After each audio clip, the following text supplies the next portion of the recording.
ബിരിയാണിക്കുള്ള chicken ആദ്യം തന്നെ സെറ്റാക്കിയുണ്ട് ഈ ഒരു പരുവത്തിലാക്കി എടുത്തിട്ടുണ്ട്. ഇനി കുറച്ച് മല്ലിയിലൂടെ നമ്മൾ അതിനകത്ത് ഇട്ട് കൊടുക്കുകയാണ്. അത് കഴിഞ്ഞ് ഉള്ളി വഴറ്റി നമ്മൾ മാറ്റി വെച്ചിട്ടുണ്ട്. ഇച്ചിരി ടേസ്റ്റ് മുന്നിട്ട് നിൽക്കും. എന്നിട്ട് ലാസ്റ്റിലിട്ട് കൊടുത്തിട്ട് ഒന്നുകൂടെ ഇളക്കിയെടുക്കുകയാണ്. അതിന് വെള്ളമൊക്കെ പറ്റി നല്ല കൊഴുക്കനെ പരുവത്തിൽ വന്നിട്ടുണ്ട്. നമ്മുടെ അരി അപ്പുറത്ത് കിടന്ന് ആ കൂട്ടത്തിൽ തന്നെ തിളയ്ക്കുന്നുണ്ട്. അരി നമ്മളൊരു 4 ഗ്ലാസ് അരി ഇട്ടിരുന്നു.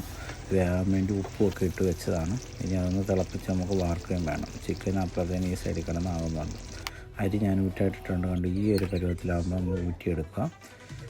ഇനി ചിക്കൻ റെഡിയായിരിപ്പുണ്ട്. ഇനി നമ്മളൊരു പാനിലേക്ക് നെയ്യ് ഒഴിച്ച് കൊടുത്തിട്ടുണ്ട്.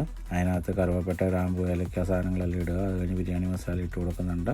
എല്ലാം ഒന്ന് ഇളക്കി ഇച്ചിരി തക്കാളിയും പച്ചമുളകും എല്ലാം കീറി അതിനകത്തേക്ക് ഇട്ട് കൊടുക്കുന്നുണ്ട്. അത് കഴിഞ്ഞാൽ അതെല്ലാം ഒന്ന് വഴണ്ട് വരുമ്പോഴത്തേന് നമ്മളിനി വെച്ചിരിക്കുന്ന ചിക്കൻ കുറച്ച് അതിലേക്ക് ഇട്ട് കൊടുക്കാൻ പോവുകയാണ്. അതിന് മുന്നായിട്ട് ഇച്ചിരി ഉപ്പും ഞാൻ ഇട്ട് കൊടുത്തിട്ടുണ്ട്. ഇനി നമ്മൾ ലെയറായിട്ട് എടുക്കുകയാണ്. കുറച്ച് ചിക്കൻ ഇട്ട് കൊടുത്തിട്ടുണ്ട്. അതൊന്ന് ഇളക്കുന്നു. കുറച്ച് ചോറിട്ട് കൊടുക്കുന്നു. ഇനി അണ്ടിപ്പരിപ്പ് മുന്തിരി എല്ലാം നമ്മൾ വറുത്ത് വെച്ചിട്ടുണ്ട്. മല്ലിയില എല്ലാം അതിനകത്ത് ഇട്ട് കൊടുക്കുന്നു. പിന്നെ ചോറിട്ട് കൊടുക്കുന്നു. പിന്നെ ലെയറാക്കുന്നു. പിന്നെ നമ്മുടെ ചിക്കൻ എല്ലാം അതിലേക്ക് ഇട്ട് കൊടുക്കുന്നു. എന്നിട്ടൊന്ന് ദം ചെയ്യാൻ വെക്കുകയാണ് കുറച്ച് നേരത്തേക്ക്.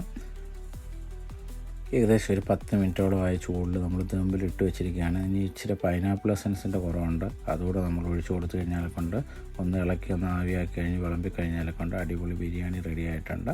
സിമ്പിളായിട്ട് ബിരിയാണി ഇങ്ങനെ നമുക്ക് വീട്ടിലുണ്ടാക്കിയെടുക്കാം.